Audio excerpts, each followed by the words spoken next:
There's something quietly powerful about the way we end our day. We often talk about morning routines, about productivity, and even fresh starts. But I've found that the way we close a day matters just as much, sometimes even more. Because a peaceful night doesn't just lead to better sleep, it creates space for reflection, resets the energy in your home, and gently sets the tone for tomorrow.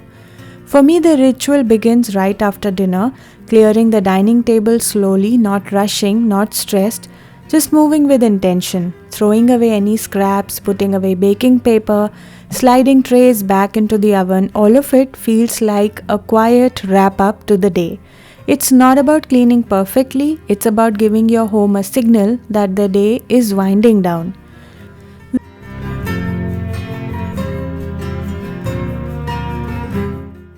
Then I'll fill a water bottle to take into the bedroom, a small act but one that always feels kind to my future self.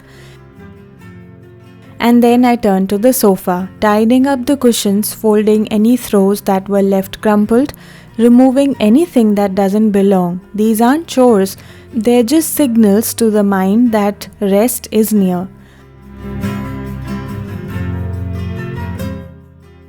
The next few minutes are all about restoring the space. There's something deeply satisfying about washing up what's in the sink at night, not leaving it for tomorrow, and I'm sure you'll all agree.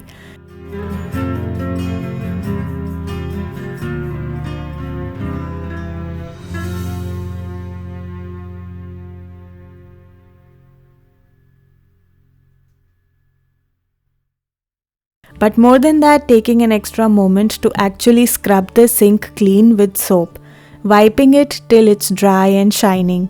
It takes maybe 2 minutes, but that feeling the next morning, walking into a clean kitchen, that feeling is worth so much more.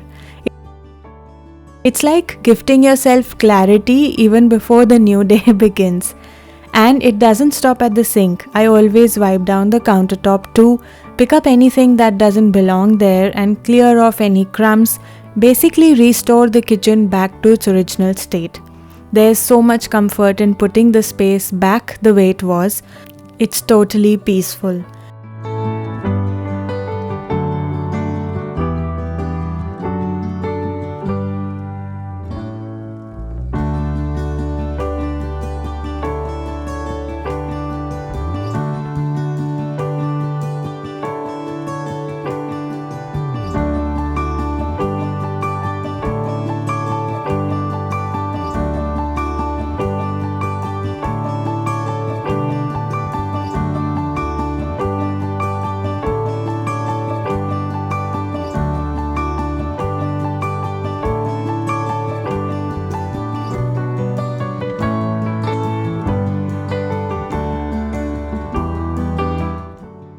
Then I step into the living room one last time. If anything's been left out on the coffee table, like a cup, a book, a hair tie, or even the remote, all of it goes back to where it belongs. The cushions are fixed, the windows are closed, and the lights being too dim.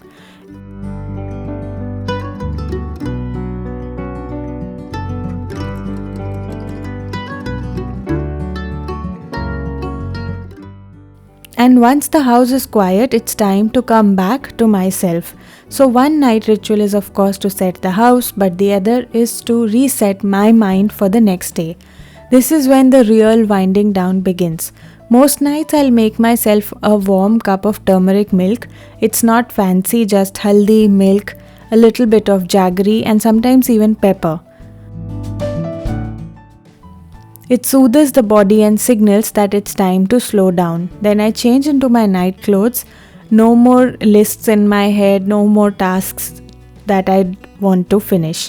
One thing that's changed my nights and my mornings is reading. I used to think I wasn't a reader, but I started with just 2 pages a night. That's it, 2 pages.